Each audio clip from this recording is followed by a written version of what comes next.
नमस्कार। आप देख रहे हैं संतोष पाठक ऑफिशियल। मैं हूं आपके साथ शिव कुमार मिश्रा। मेरे साथ हैं संतोष पाठक जी।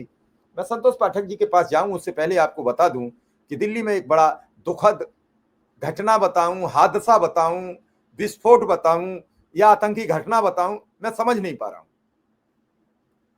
इस घटना में अब तक 1 दर्जन के आसपास लोगों की जान जाने की खबर है, हालांकि आधिकारिक पुष्टि अभी नहीं हुई है।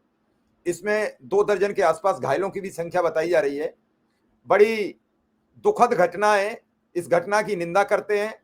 हालांकि इस घटना को अब गृह मंत्री ने बता दिया है कि आतंकी हमला है। क्या है, कैसे हुआ, ये शाम को 6:57 के आसपास दिल्ली की लाल किला मेट्रो स्टेशन के गेट नंबर 1 पर यह हादसा हुआ है।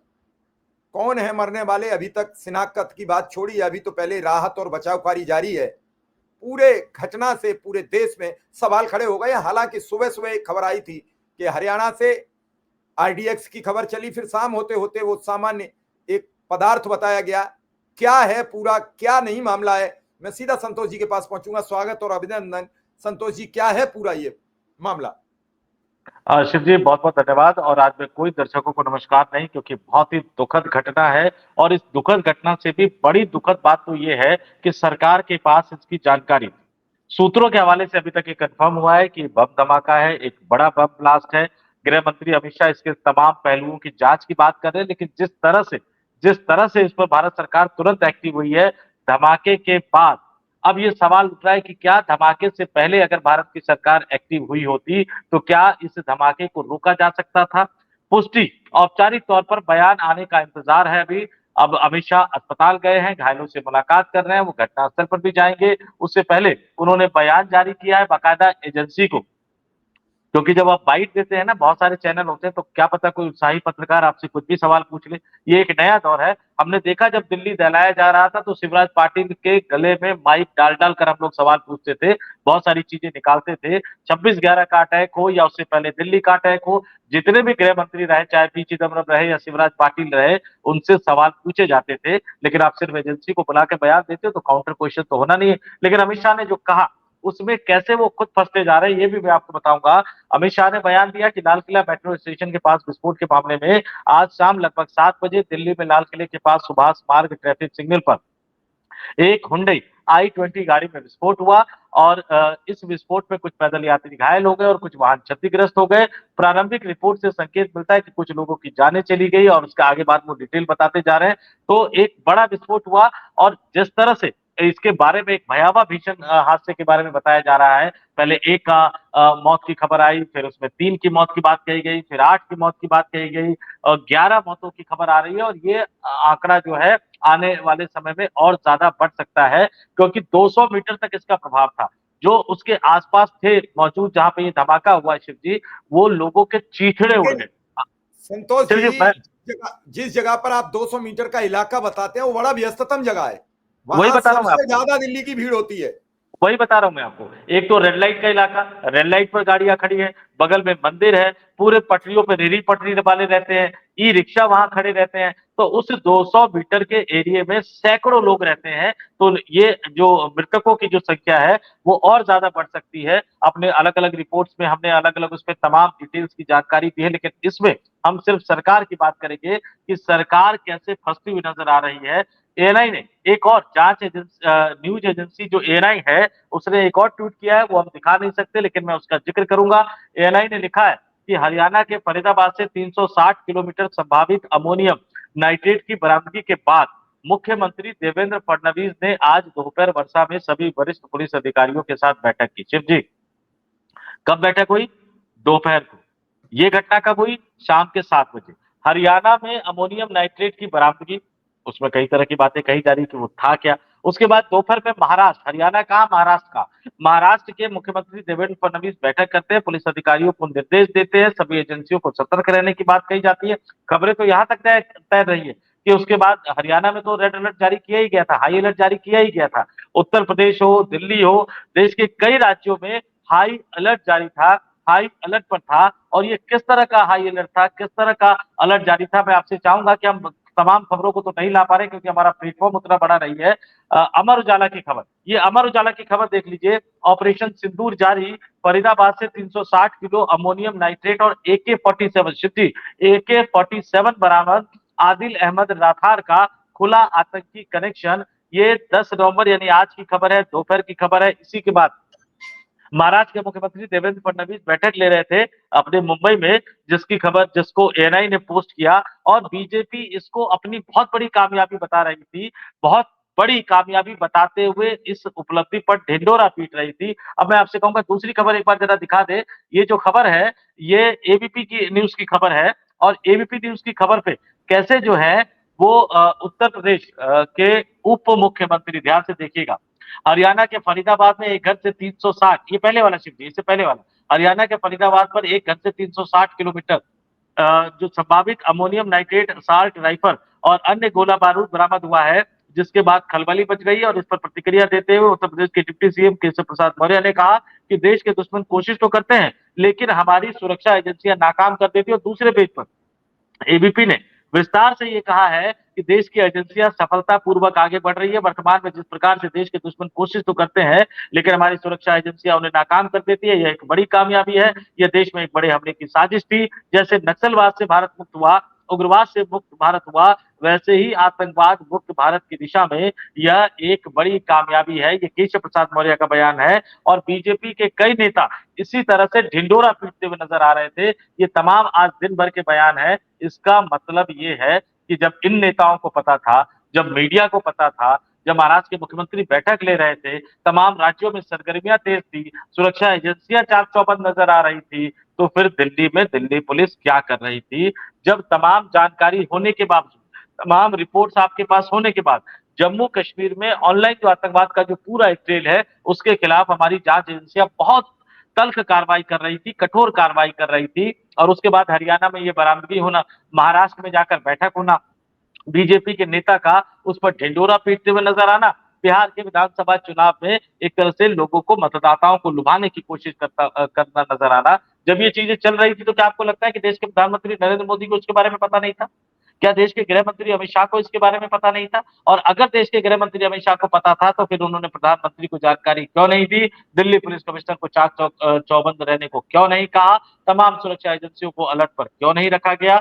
और क्या राष्ट्रीय सुरक्षा सलाहकार जो जेम्स बॉन्ड अपने आप को मानते हैं, उन डोभाल साहब ने क्या प्रधानमंत्री को इसकी जानकारी नहीं दी? तो क्या ये जानकारी प्रधानमंत्री तक पहुंचाई गई या नहीं पहुंचाई गई? जानकारी होने के बावजूद इसको रोका क्यों नहीं गया, या इसको रोकने में कोताही क्यों बरती गई? जानकारी होने के बावजूद आतंकवादी दिल्ली को, देश की राजधानी दिल्ली के गौरव को दहलाने में कैसे कामयाब हो गए? और इसका जो मॉड्यूल था, ये मॉड्यूल बताता है कि आतंकवादी कितने खतरनाक इरादों से आए थे।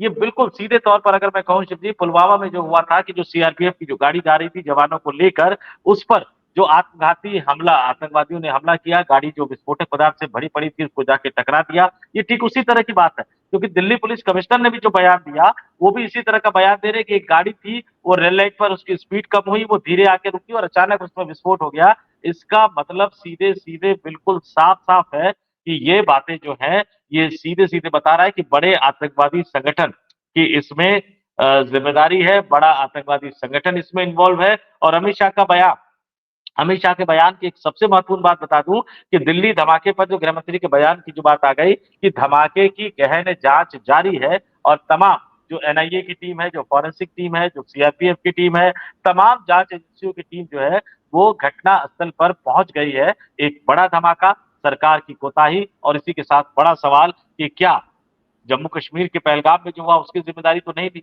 इससे पहले जो हुआ उसकी किसी की जिम्मेदारी नहीं ली।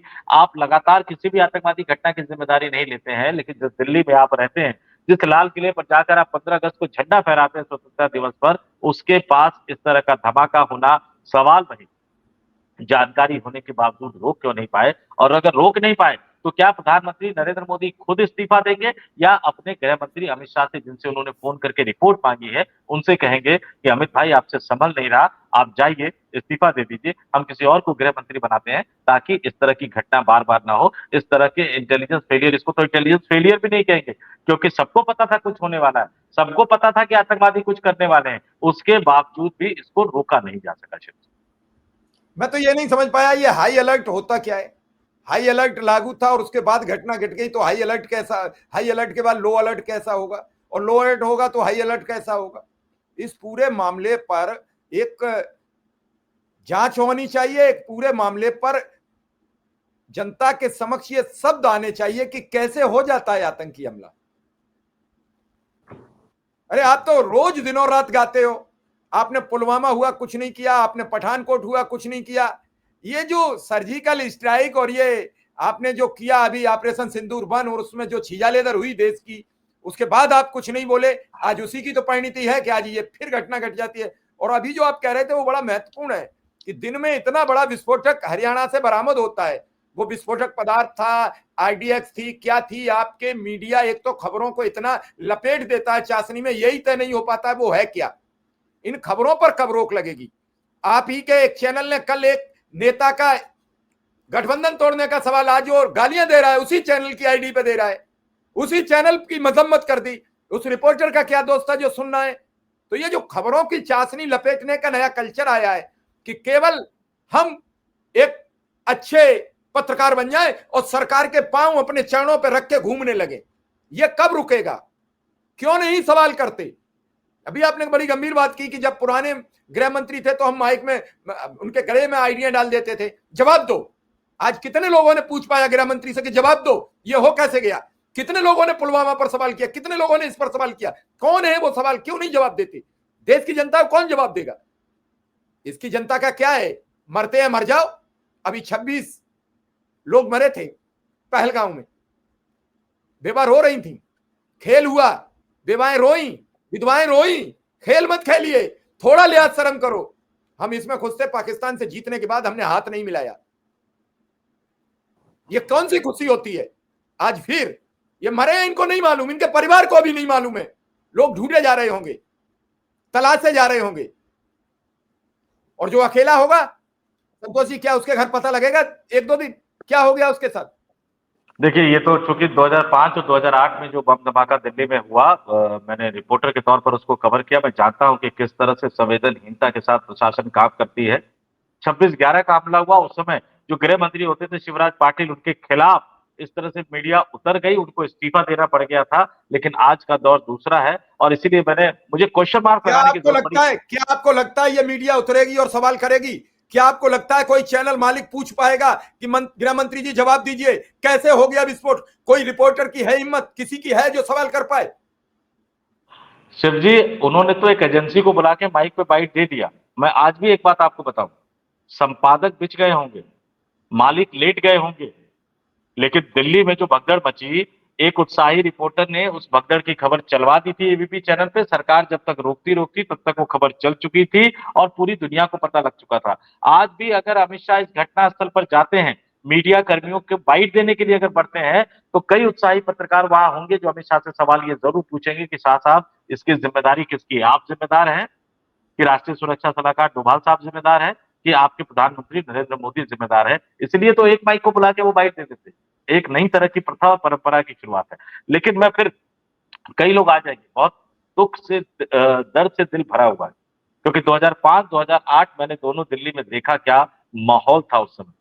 जम्मू कश्मीर में आप आतंकवादी नेटवर्क को खत्म करने के लिए इतना बड़ा अभियान चला रहे हैं, हरियाणा में इतने बड़े लेवल पे बरामदगी होती है, आप लगातार बैठकों के दौर शुरू हो जाते हैं और सवाल वही जो बार बार उठ रहा है। अब प्रधानमंत्री नरेंद्र मोदी ने इस पर एक रस्मी पोस्ट कर दिया, जरा रस्मी पोस्ट देखिए।